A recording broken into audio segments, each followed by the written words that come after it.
effectivement est un état de synthèse de l'ensemble des activités qui se déroulent au niveau international entre le Sénégal et ses partenaires. Et cette année, nous avons l'honneur de présenter également et de modérer ce débat pour voir un peu quel est l'état des différentes sous-balances qui constituent la balance des paiements. Comme il l'a souligné, la balance courante est structurellement déficitaire, mais ça a été atténué par des entrées de capitaux, notamment les envois des immigrés, mais également tout ce qui est investissement direct étranger qui vise à l'atténuer.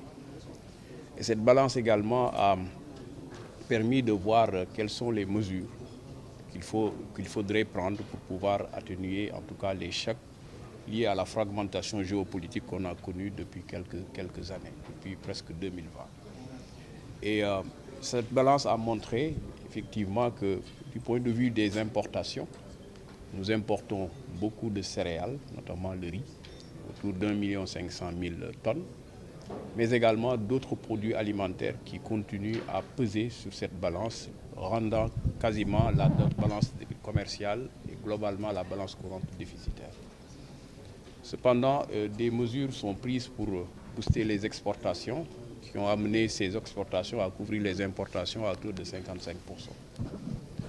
Et l'État continue à faire les mesures nécessaires, notamment dans sa politique de transformation structurelle, pour la diversification de notre économie.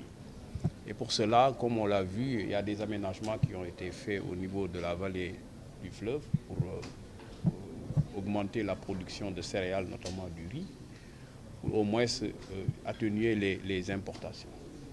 Il y a d'autres stratégies qui ont été mises en place, notamment la stratégie d'industrialisation, qui sera bientôt opérationnelle avec le PAC 3, pour essayer de voir là où le Sénégal a des problèmes liés à la production, notamment avec les produits importés, pour transformer ces produits en industrie sur place. Parce que souvent on dit que importer, c'est exporter des emplois.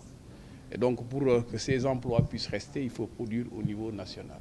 D'où l'idée maintenant de regarder les secteurs porteurs au sein de notre économie, notamment l'industrie qui est une priorité dans le nouveau plan d'action prioritaire numéro 3 qui a été consigné comme priorité numéro 1. Mais le Sénégal va poursuivre également ses investissements en infrastructure.